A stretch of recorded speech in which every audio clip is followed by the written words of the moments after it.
Kyle Busch is under contract with RCR under these 5 conditions. This is a huge mistake. Some people on the internet, they're really frustrated about Busch's decision to join RCR. But no matter what people say now, this is official.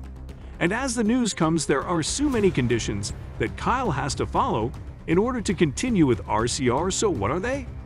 Are these conditions too demanding? Want to know more?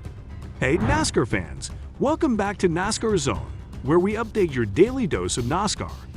Before we actually get started on this crazy video, I kindly ask you to subscribe and turn on your notifications so we can become a NASCAR family together.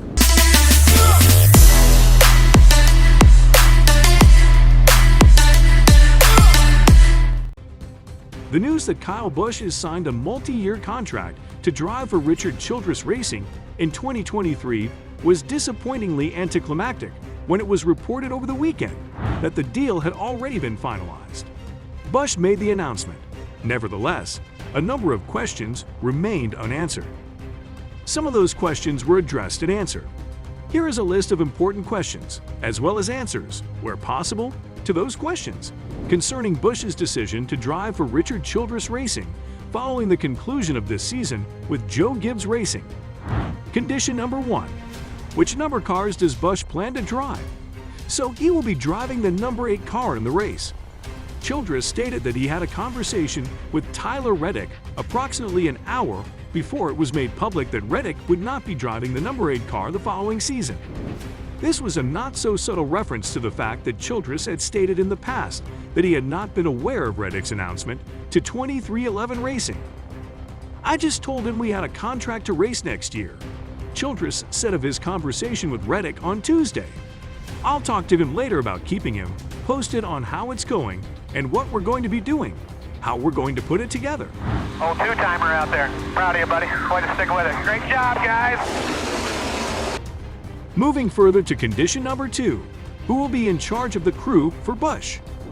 The current crew chief for Reddick, Randall Burnett, will switch teams and become the crew chief for Busch's team in the following season. Burnett stated that both he and the other person would need to educate themselves on the other. "When he comes in, I know that it's all business on the weekend, and he's here to win," she said. "That appeals to me the most. Simply put, that is something that I enjoy doing. I don't mind the pressure because it is going to be my responsibility to provide him with everything he requires." According to Kyle Busch, "I made sure that it was in the deal." However, he also admitted that it wasn't a major talking point at all. Busch stated that none of the teams he had spoken with did consider this to be one of their top priorities. The most important question on the list was, can I win races? Is it possible for me to win championships? Old and everything, ready to go, and I got a boss that said no. Figure it out.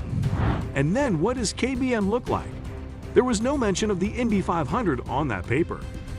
Before we towards condition number 3, let's understand how was it that Joe Gibbs Racing was unable to come to an agreement.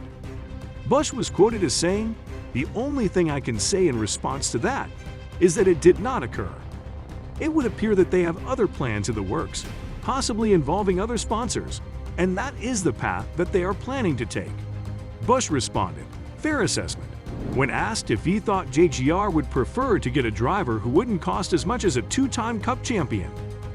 At one point in the procedure, according to Busch, he was told that the number 18 car would not be available to race in. Condition number 3. What led to the establishment of Busch at RCR as a partnership? According to Austin Dillon, shortly after Tyler Reddick announced that he would drive for 23XI Racing in 2024, he suggested to his grandfather that they talk to Kyle Busch. This took place not long after Reddick made his announcement. Childress communicated to Dillon her desire to meet with the individual, stating, "If you can set the meeting up, I want to meet with them." Childress stated that the first time he and Kyle spoke was at Childress Vineyards, a winery that Childress owns in Lexington, North Carolina. Childress Vineyards is located approximately a 10-minute drive from the Richard Childress Racing Complex. According to Dillon, the fact that Busch had helped him out in the past had a lasting impact and made it simpler for him to get in touch with Busch. Do you think he dumped you intentionally? Yeah, sure he did. Where's his paycheck come from, Ray? One thing Kyle did for me when I was coming up in the truck series, We raced against each other a lot in 2010, 2011, Dylan said. When I was coming up in the truck series, we did a lot of racing against each other. He took me aside at Nashville one time when he was starting his Xfinity team, and he offered me a job to come drive for him. At the time, he was just getting his team off the ground. He asked me, "Would you be interested in driving an Xfinity car nationwide then for me?" And I said yes. It took some getting used to because people have always assumed that my grandfather is the only reason I have a ride because of his financial support.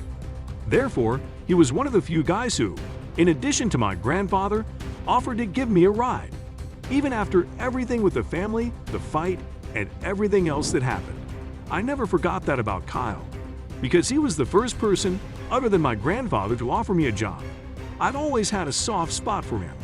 Therefore, when it came time to work out who was going to drive this car, I advocated for Kyle to get the job. Condition 4. What aspects of RCR does Busch like? And why does he believe he can be successful there? I'm hopeful that a fresh start can kind of clean up some of the aggravations of mistakes and things like that have kind of happened over the last couple of years on my side of things, he said. I'm hopeful that a fresh start can kind of clean up some of the aggravations that have kind of happened over the last couple of years on my side of things, but just also to seeing the investment and everything else that Chevrolet has been putting into the sport, including their brand new tech center, and all of that is intriguing. I am looking forward to finding out what exactly all of that is about. But to simply be able to go race and get back behind the wheel again, to have the thought that you are wanted somewhere, and that there are people who are excited about having you there, to have all of that. As Richard pointed out, the entire organization, as well as everyone working on the shop floor, is inquiring about various things. A question for you all: when it comes to RCR, will Busch have an ownership stake? Tell us in the comments, and if you like the video, subscribe to our channel. And actually, Busch will not have any ownership stake right now. Now it's time to move to the 5th condition. So finally, condition number 5. In what ways does Busch hope to contribute to the development of RCR? It was his statement that, "I haven't gotten into the trenches on much of that yet, but it is clear that they have laid a solid groundwork, and they have gotten off to a good start. It's just a matter of the knowledge and information that I feel like I have, and that I can bring to the table, bringing attention to areas which make you an organization that is capable of winning championships." And that's it for today, guys. We sincerely hope you enjoyed the video. If so, please click on the like button and share it with your friends and family. If you have any questions or comments, please share them with us in the comment space below. Also, don't forget to subscribe to our YouTube channel to see even more of our incredible videos. You can also check out our other videos that have been specially selected for you. We'll catch up in the next video.